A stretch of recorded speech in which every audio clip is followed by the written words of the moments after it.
Hey guys, Tommy Kerrigan with Tommy Untamed. We've got a great show coming up. Thank you for watching.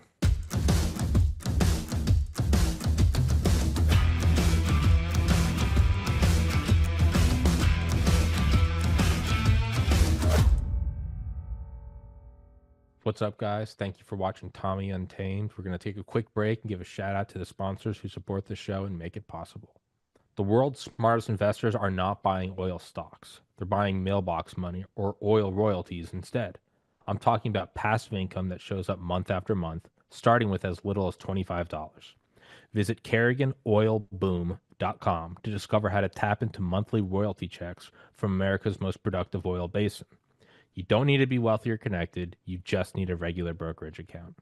That's KerriganOilBoom.com to learn how you could start collecting oil royalty checks every month. Heaven's Harvest Prepper Food, 72 servings per pail, 25 years shelf life. I've had the owner Clayton on the show before. He's a God fearing, America loving patriot. Get one of these, get a couple of them, throw them in your basement. It's good to have it, not need it, than to need it and not have it. If you don't want to do that, you can get their seeds. You can plant your own garden. So you don't even have to keep buying them. You can just get the goods and start your own. Or you can even get freeze dried fruits and vegetables like bananas, apples, strawberries, and raspberries.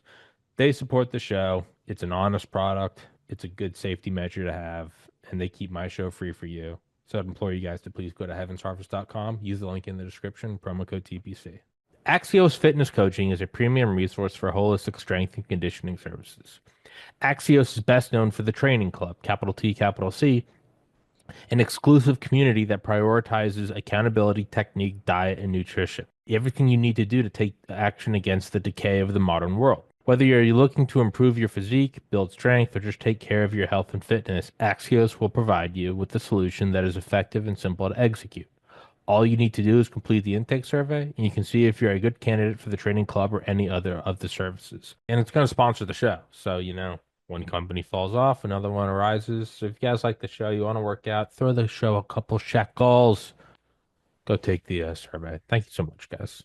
Higher ultraviolet exposure is associated with lower mortality. The United Kingdom is a high latitude and low sunlight country. Researchers there collected data on over 360,000 participants in a study of UV exposure via solarium use.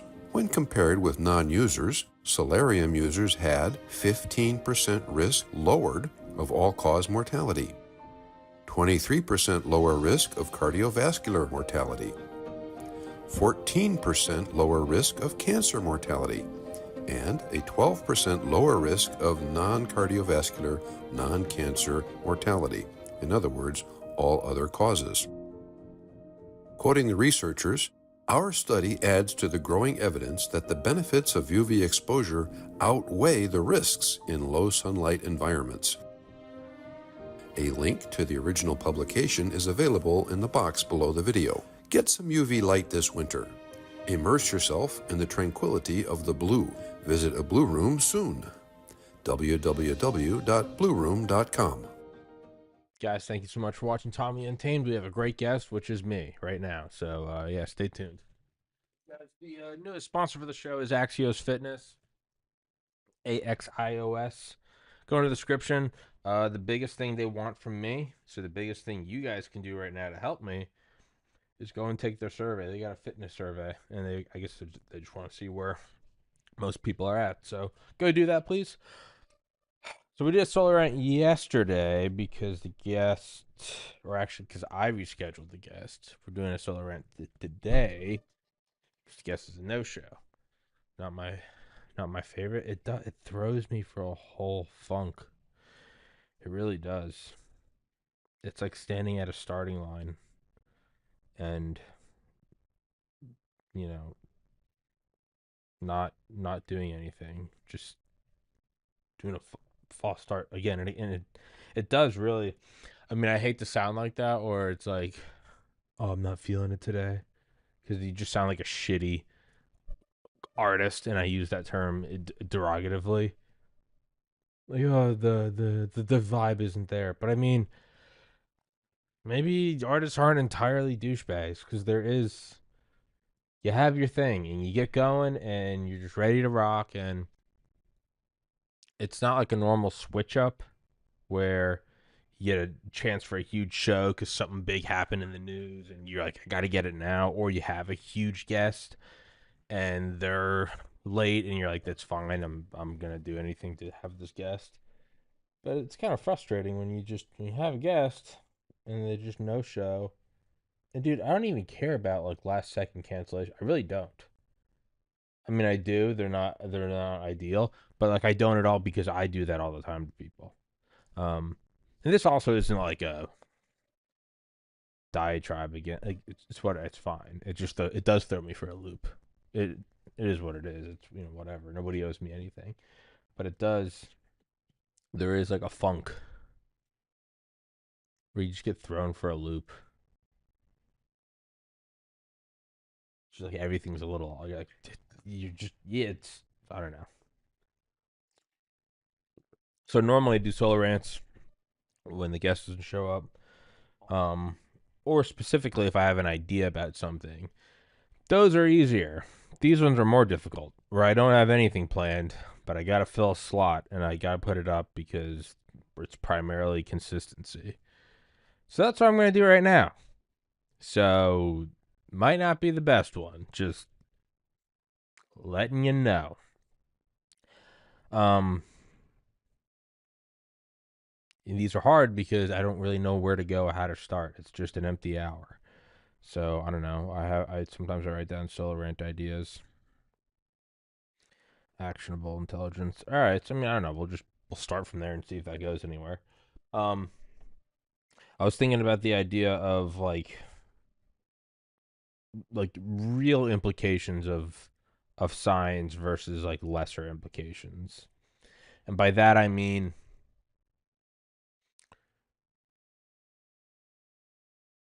if you could go back 500 years, there would definitely be implications if you were like, hey, the world's not flat, it's round.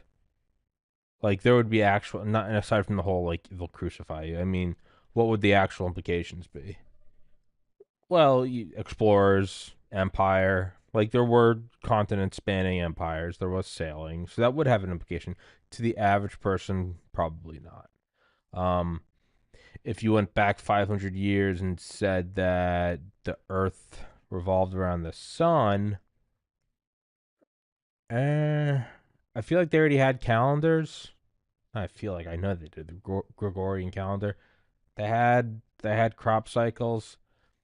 That probably there was no space travel. There were no rockets. I don't think they're not measuring gamma rays or coronal mass ejections. I don't think that has an effect really on anyone. And it doesn't mean that it's not impactful or not important. It is. But that's something where like whether you knew it or not, nothing in your life changed. Um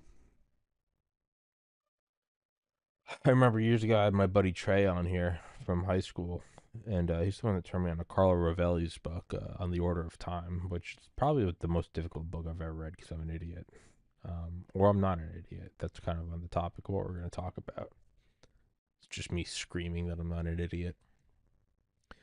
And it was like this like short story. I don't think it wasn't from Carlo Rovelli, but it was like this short story about the curvature of the Earth.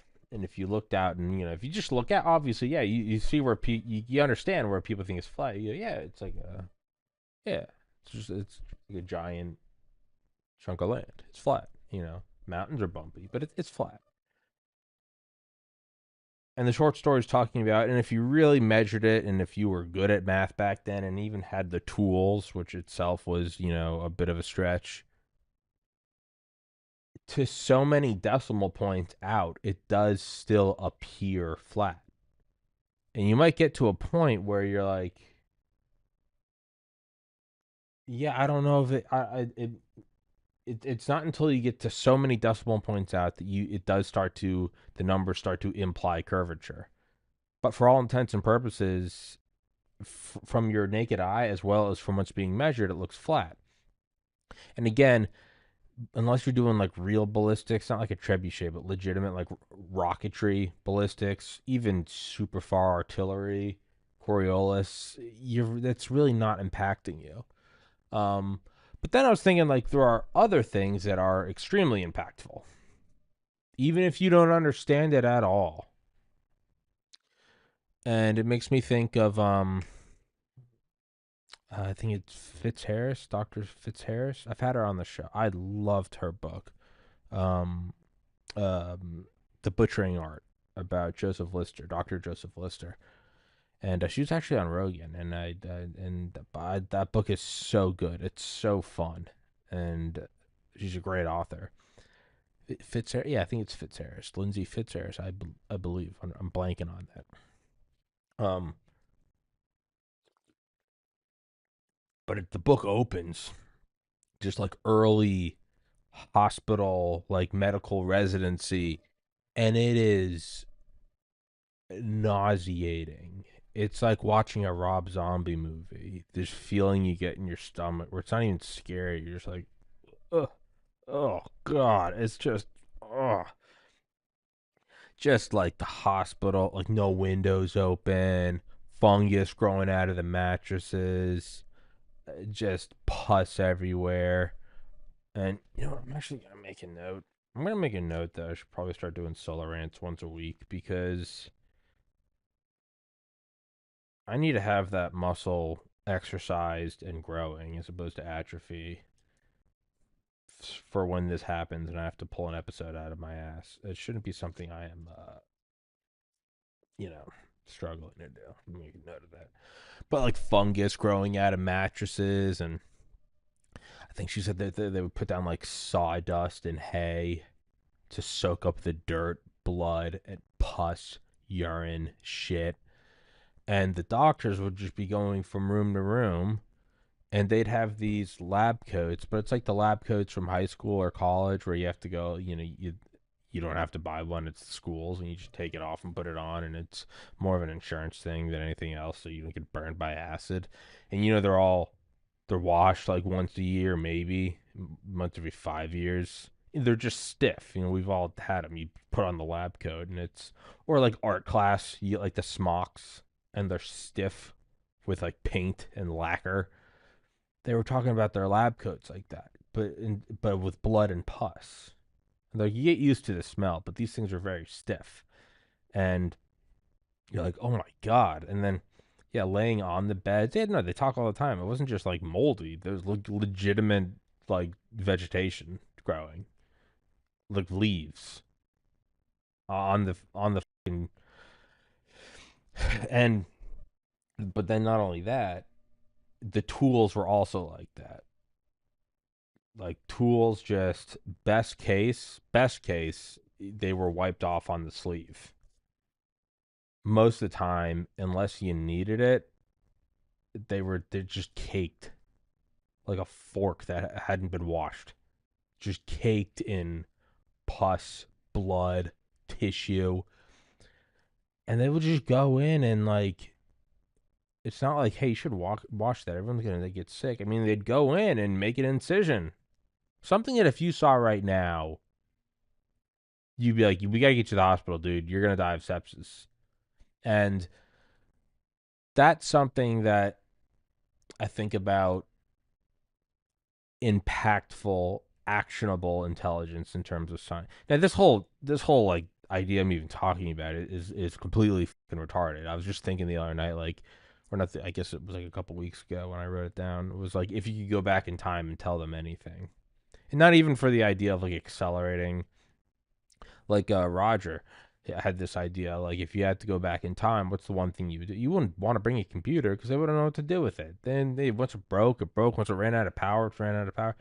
He always said you'd bring back like an almanac. You'd bring back and you'd bring back like a physician's desk reference, and you would bring back, I think, the equivalent of like all measurements, just measurements and equations, from like fluid dynamics to the densities of metals to chemistry.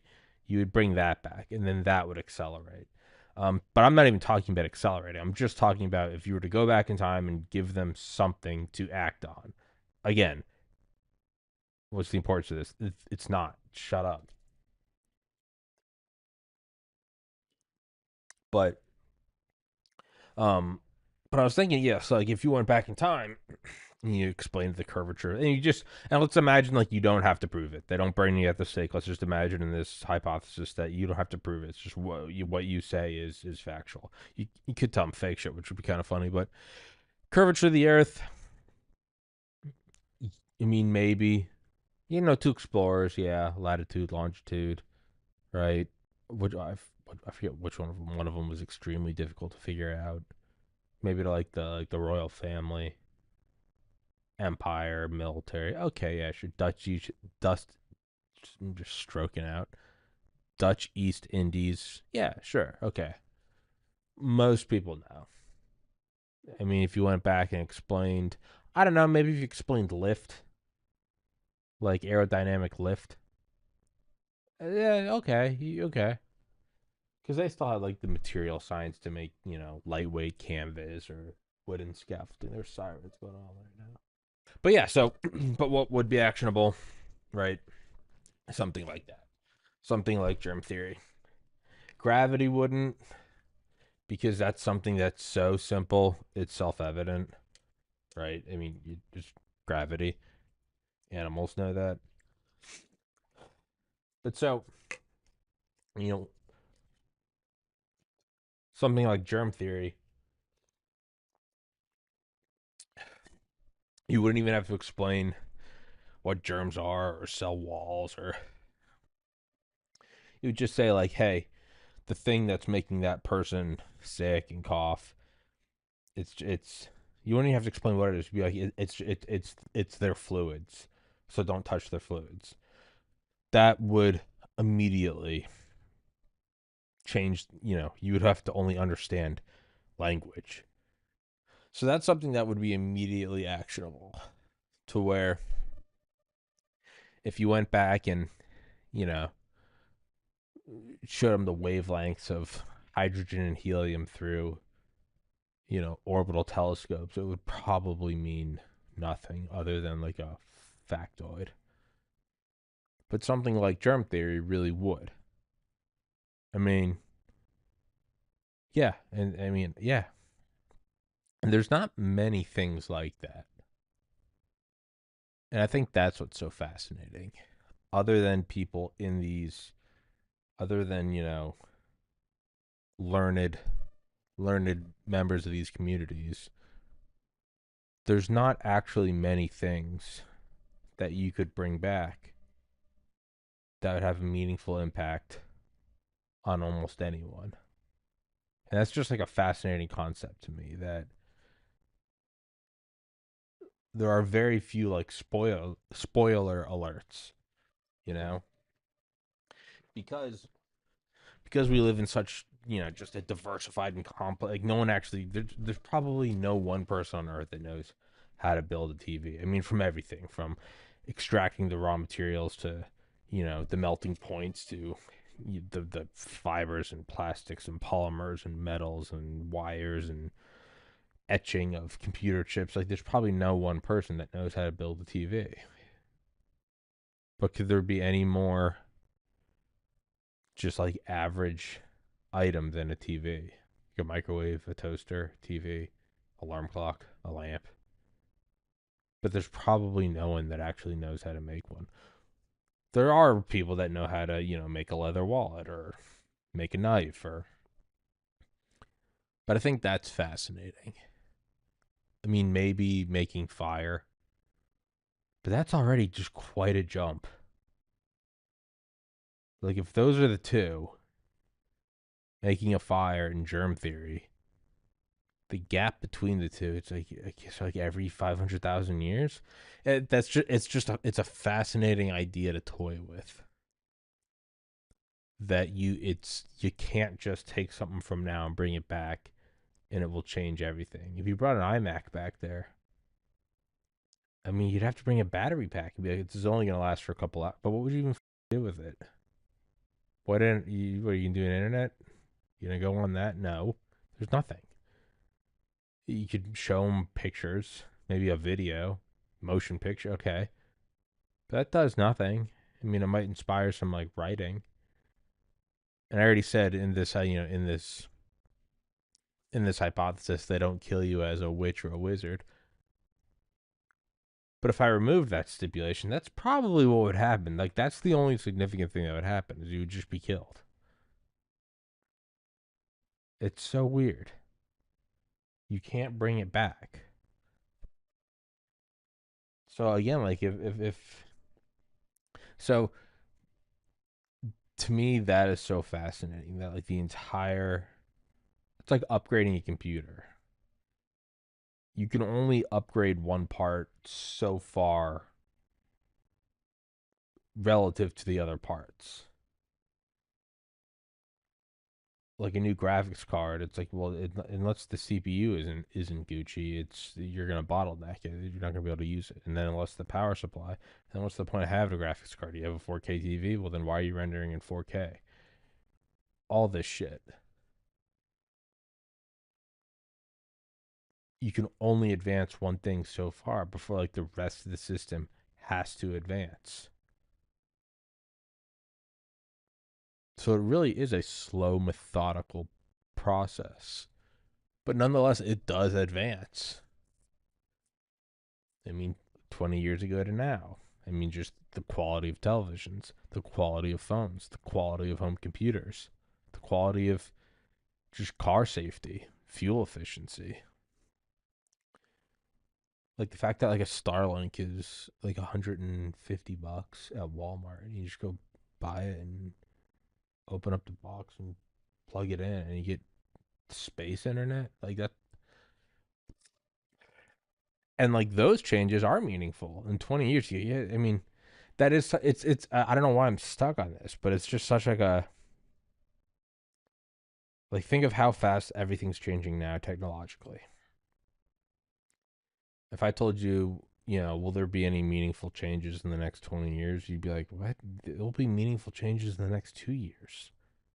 In the next, it, the rate at which AI is changing, just from like three. I remember, I think it was Christmas 2021, 2022. Me and my older brother were just shit faced around with like text to image prompts, and they were bad. It was like Santa Claus covered in blood drinking whiskey with Dick Cheney. They were like shitty low res like watercolor, versus now they're indistinguishable, almost indistinguishable, and that for free. If I told you like what will there be meaningful changes in 20 years? Yes, unrecognizable. Is there anything 20 years from now that I could bring back to now? I don't know. Probably not. Or it might be that it might be the closer you get to the distance between the 2 points of time, the more meaningful it would be. Maybe you can do that. Maybe like 10 years, 20 years, you can do that, like within that envelope. But even 100 years ago, I mean, what? Bring an iMac back to 1925. What? That's not doing anything. Material science, how can they, what would they be able to manufacture with it? The only things you could do would be roadmaps on how to get to a point quicker. But that's just, it's a fascinating thing that there are almost no spoiler alerts. Why am I having trouble saying that? Spoiler alert. Spoiler alert. Spoiler alert. Spoiler alert. But every once in a while, there is like a little gem that absolutely, you put it in and turn the key and everything changes. And that would be germ theory. And so the other thing I was thinking about was, the idea or the postulation, it's admitted, it's absolutely new agey, but the idea of like believing in something or focusing on something, and that actually brings it into reality. Now, I've always been really big into visualization my whole life. I'm torn on what the mechanism of action is. Regardless, even if you're the most, cynical naysayer that there's nothing spooky or even scientific going on, there is a very, so even if doing that, there's a very real thing. Anyone that has ever really embarked on a long-term goal knows the importance of seeing it, even if just for the personal excitement and inspiration. Just to go, that's what it's going to look like.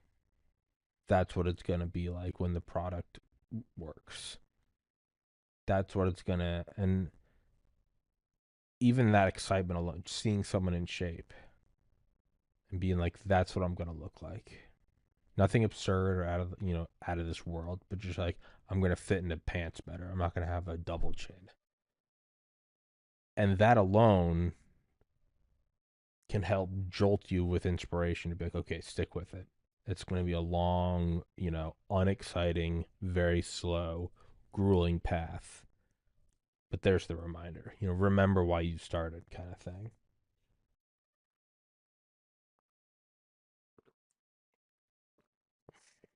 For me, I still get it when I see people get super drunk.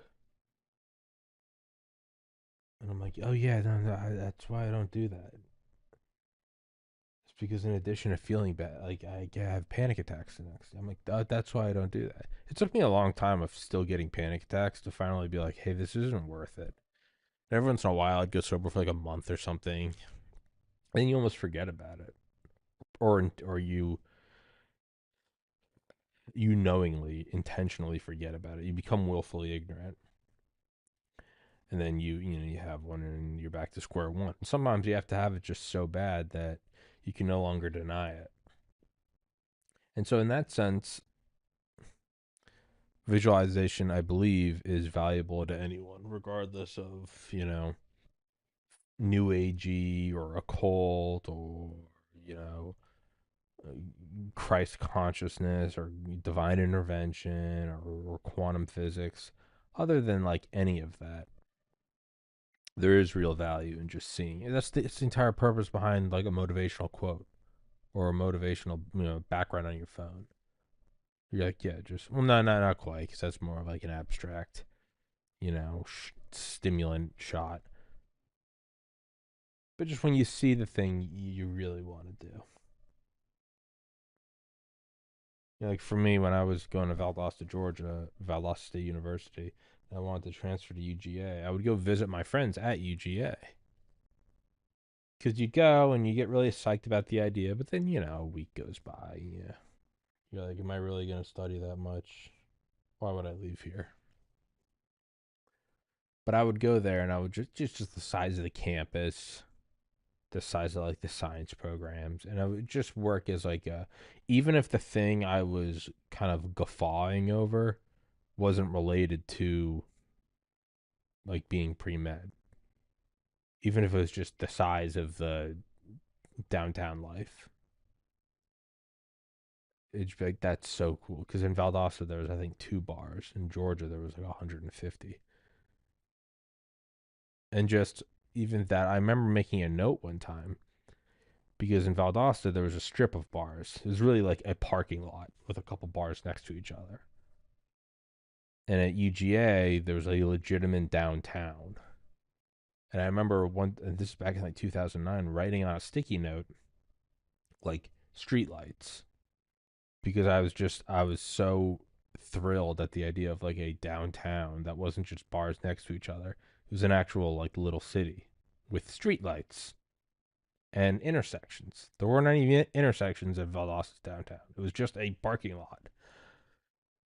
Did that have anything to do with going to med school? Absolutely not. But it was something I would think about and I would get excited. I'd feel it. I'd be like, okay, and it would just, that would help you on days where you just really weren't feeling it. And you're just like, why am I doing this? And I don't have to do this. You don't have to diet. You don't have to get sober. As long as you're keeping your job, like, you don't have to get sober. So what's the point of saying all this? Is I've always found that to find something, just any sort of stimulant, any fuel injection, anything to just keep you going when you're not feeling totally stoked about whatever endeavor you're undertaking.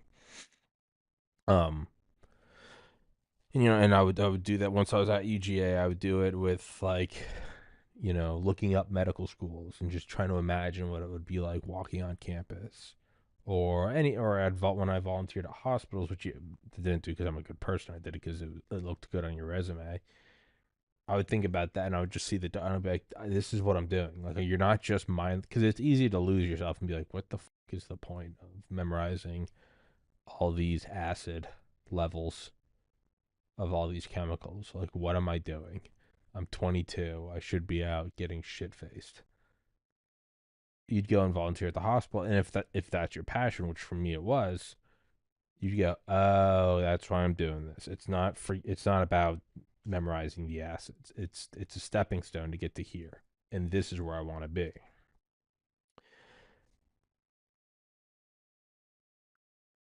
So I've always done that, and it's always really helped.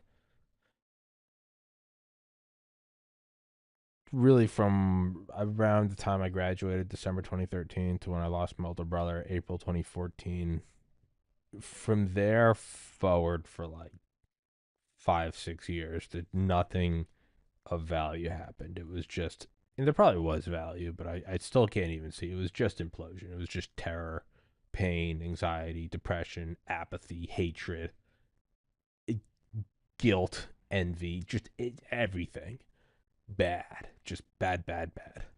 Um, and then starting the podcast in December 2019, and I had a job at the liquor store in Maryland, and in 2020, and even then I would just imagine what it would be like when I would make money on YouTube, which is now comical. That communist CIA faggoty cutout.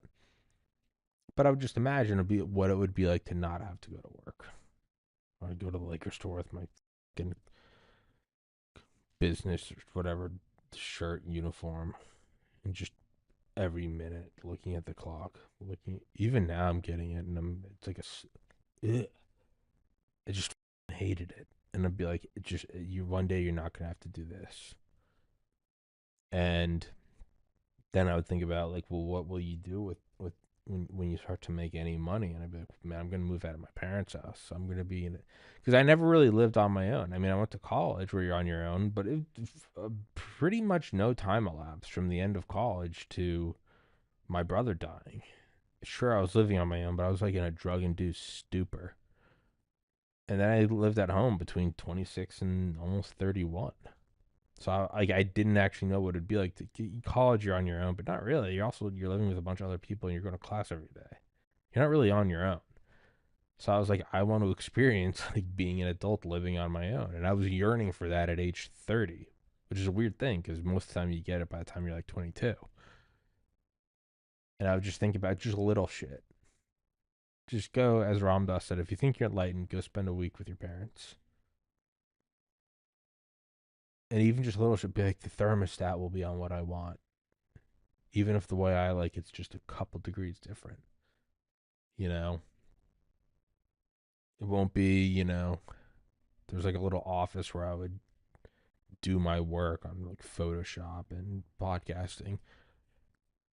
And like my dad would always like walk across the house from his bedroom to there in the morning with his coffee and take a shit.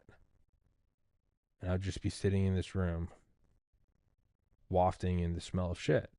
And I'd be like, I can't wait to not. And you can't complain because you're living in your dad's house, and you make the fuck out of here if you don't like it. But just little stuff like that, like sometimes my sleep would be really messed up, and I'd have to, kids. My mom would, she'd be worried that I was getting super depressed because that is why I was living at home. And I'd have to explain, like, hey, by the way, I'm sleeping in tomorrow. Everything's good. I'm not, having a panic attack, or just all this little stuff that aren't things you can complain about because they're your own doing. And I would just imagine what it would be like to move out and just to have my own place, and that would help me work harder. You'd have that thought and be like, okay, now what does that have to do with a podcast? Nothing. But it kept me moving forward. I'm like, all right, fucking, let's just go to work. That would psych you up to go stack cases of beer and be like, okay, this is what we're going to do. So there's a legitimate value to visualizing, regardless of any causal impact on the physical world around you. Now, let's assume that there actually is an effect, even if super tiny, even if it doesn't happen all the time or whatever. But let's just say in general, that concept is scientifically sound. Your thoughts and desires do impact the quantum timeline you're on. Well, if I want this and someone else wants something else, do they cancel each other out? No, it might be that the universe splits into a trillion universes every second. And so if you both want to win the Super Bowl, both of your teams do win the Super Bowl in that year, but you're in different realities. Let's just say there's any validity to that at all. Just anything. And I know it has a lot of flaws and critiques, but I mean the observer effect. Well, if there is any percentage of that to be true,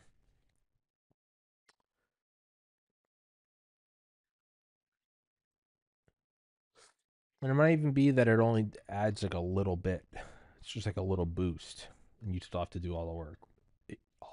It could be that all the way to it is the only thing that causes change in this world is your belief in it, and everything else you do is just it's just busy work that's meaningless. It's like working out in a dream. You didn't build any muscle. Sorry.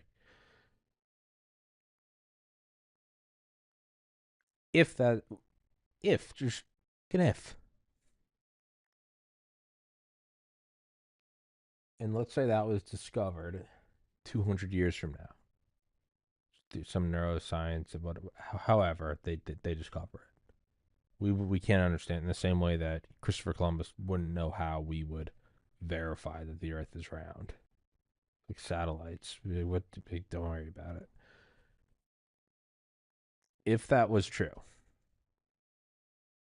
or even your words, right? Where it's like, don't call yourself stupid. Your words are, it's all new age shit. There's no sources for it. But, your words are 100,000 times more powerful than your thoughts. So it's like, don't call yourself stupid. Don't call yourself fat. Don't call yourself unlovable. Don't call yourself poor. Don't, right? Which, even if none of this is accurate, those are, I think, still good habits to have. To be like, no, don't talk down to yourself. Just be like, no, we're going to do this. It's going to work. That's what I did living at home. Pure delusion. Pure delusion. 30 years old, living above my parents' garage, working at a liquor store, and I'd still tell myself, like, this thing's going to work. It's going to be great. It's going to be awesome. Delusion. And even if that has no actual, like, quantum effect, if that gets you up, it gets you going every day to where you keep working at a job, to where you can quit the job.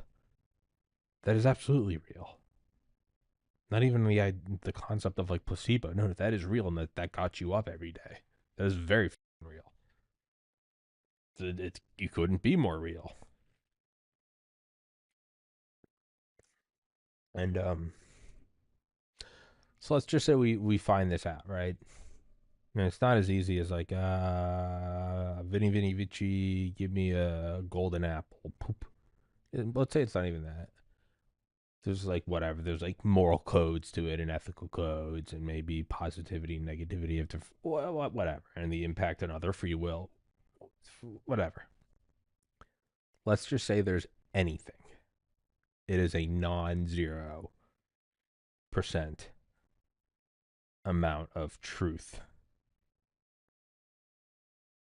and validity to this. That is something that would make someone in the future, looking back at now, feel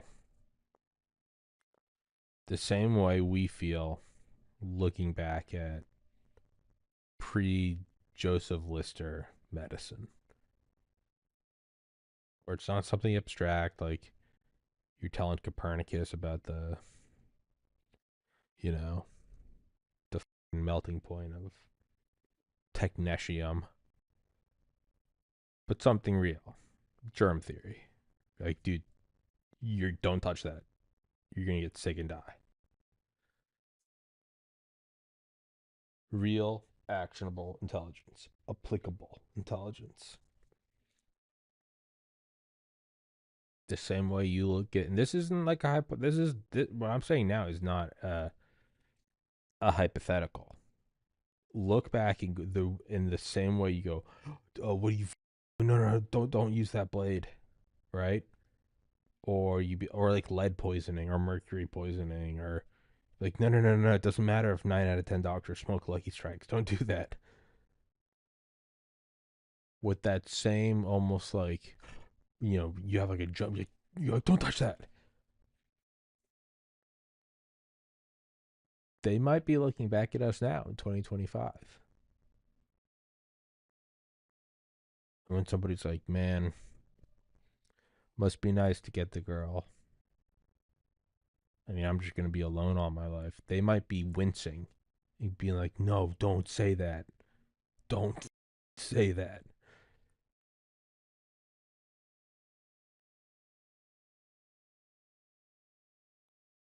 Or like for me, whenever I get like really down on the podcast, I always try to see and feel like a positive future coming. But sometimes, for whatever reason, just not sleeping well or you just whatever, it's just luck of the draw and your brain chemicals are off that day. Or even if I don't feel it, I will still tell myself that the podcast is succeeding. Now, most days I'm able to feel it. I'm able to see it and kind of go, it's slowly moving that direction. And some days you really feel it and it's like euphoria. But even if I don't feel it, I will still look reality dead in the eyes and lie to it and myself. I will say it is all moving in the right direction. And I'm going to be thrilled with the outcome, even if I feel nothing. I would tell myself that. Even when I was fat and depressed and suicidal and living at home, I would still tell myself, I'd be like, the future is so bright. What's the quote? Is the future's so bright, you're going to need shades to look at it. And now sometimes you do feel that and you're like, hell yeah, we're working towards that. But like today, I really didn't want to go to the gym. I just wake up and I go, we're going to the gym and we're just doing it. Even though I don't feel it at all. No part of me is like, let's go get it. I'm just like, we're just going to go do it. Because that's like the last line of sovereignty you have. To where you can say, I'm going to be warm and the heater's on and you have a sweatshirt. And then you can go, well, I'm going to be warm and there's no heater, no sweatshirt, but you can, I don't know, do some push-ups. And what if you're handcuffed to the couch and you're freezing? You can still say, I'm warm. Even if you don't believe it, you can still say, I am warm. And to me, that's always just been like one last bit of sovereignty. I think my maintenance guy's going to be coming in any minute, so we'll wrap it up whenever he does. But I think about that. So I go, what if there's some factual, concrete, lawful unfolding of physical constants like gravity or the refraction of light or surface cohesion of fluid or germ theory? What if it is real? Like just what if it is?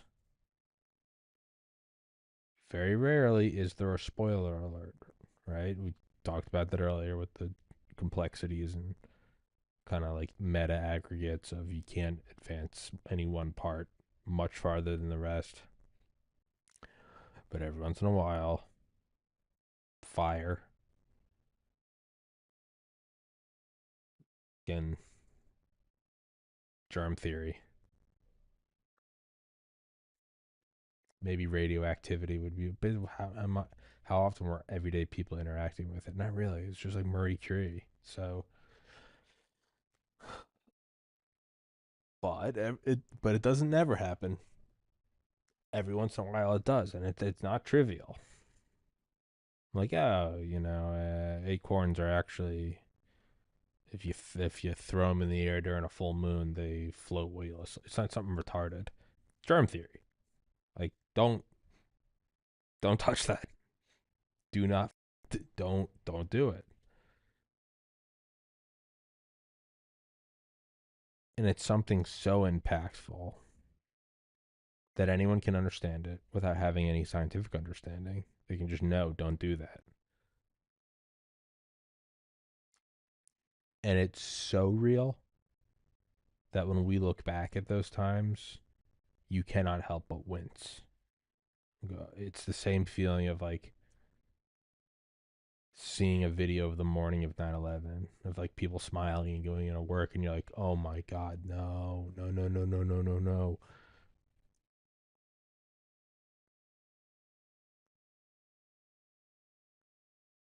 What if that is how people in the future are looking at us? And they go, that's why evil people try to, control the media, is because they know your thoughts have an impact on reality. So they try to tell you that you're helpless and alone and you can't fight the government because they want you to believe that. And that's why positive people are always killed. Jesus. It's like, that's why there's like satanic symbolism and shit. It's to keep, because they know that there's 8 billion people. And it might not even be 1 to 1. It might be that like positivity is a million times stronger. But if you keep 7.99999 billion people thinking that everything's and evil, then that's how the 0.0000001 billion thrive. What if, just what if, just as a thought. Now, like I said, even if it's not, even if it's 100% false, I still think there's importance to visualization for the reasons I mentioned earlier. But like, what if?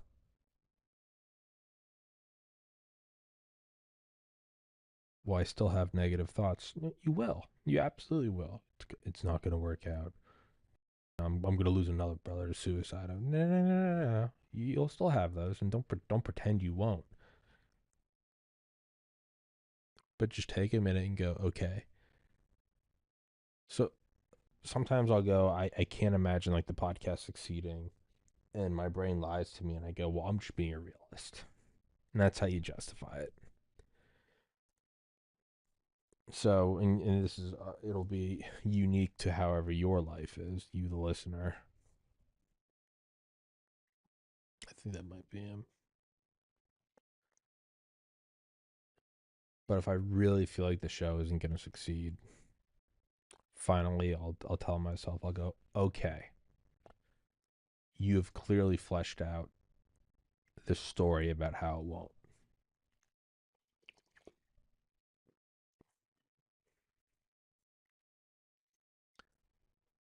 But then I'll pretend I'm in like in a board meeting of like Netflix or something, and I'm just some writer for a show. It's not about me. I'm not Tommy, but it's a podcast about a guy named Tommy. It's a whole show, and he's a whatever. Now just imagine your boss is going, okay, you've handed in 10 drafts of 10 different stories about how it doesn't work. That's all well and good. But I'm asking you, as your boss and as your employer, to write a story about how it does work. I don't care if you believe it will work. That's not your job. Your job is a writer. And I'm going to fire you if you keep handing in drafts about how it doesn't work. So I do that to like not even get emotionally invested. Be like, oh, well, it's not going to work. Like, I just like, go, okay, sure. As a writer for this story, I'm telling you, your workload this week is to write. I don't care how much you don't believe it. Write how it works as realistic as you can. You can't be a brat about it and be like, okay, fine, he wins the lottery. Like, don't give me a attitude. Do your best. And go, okay. Maybe you sit next to someone on a plane and they happen to know someone and it's just a moment of serendipity and then you start writing and you start going, oh, well, maybe it could. Maybe. That's what I'll try. That's what I'll do to myself because my brain will often just go, I'm not being negative, I'm being a realist. Maybe being negative is a realist. Sure, fine. I will reach a point where I'll go, okay, I understand that. You've written me out all of these outcomes. That's all well and good. Not asking what you want though. You're an author for this animated series, and I'm telling you to hand in this draft or you're fired. Why are you doing this? Like, and so like I think I said that last summer on a show where I was like I'm biased in that I don't want like the evil people to win and us to have a global dictatorship of hell because I want to live in a good world. But I'd say like even without that, just entertainment value, I want to see the less likely outcome. Yes, it happens to be the one I like, but at a certain point, you're like, yeah, I don't even care if I win the lottery. I just want to see someone win it. Like, yes, I'm biased and I would like to win it, but even if it's not me, like, I just want to see someone win it. It's why we like the underdog.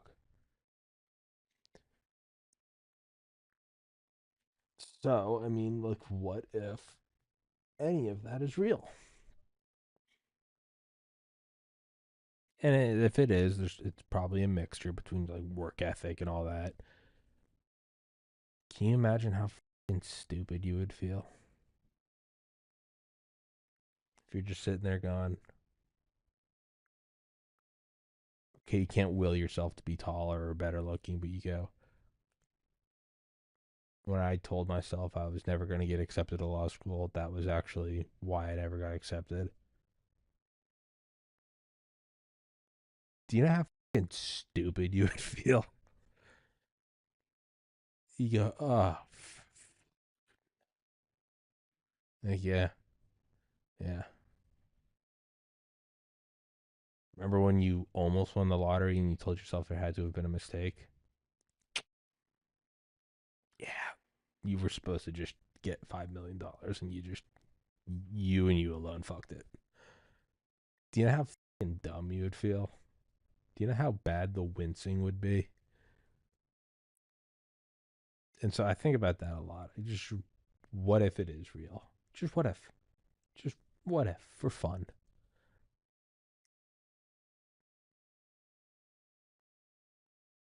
And so that's why even when I don't feel it in my bones, I still tell myself it's gonna work out. I'm gonna do well. Goodness will prevail. God is real. So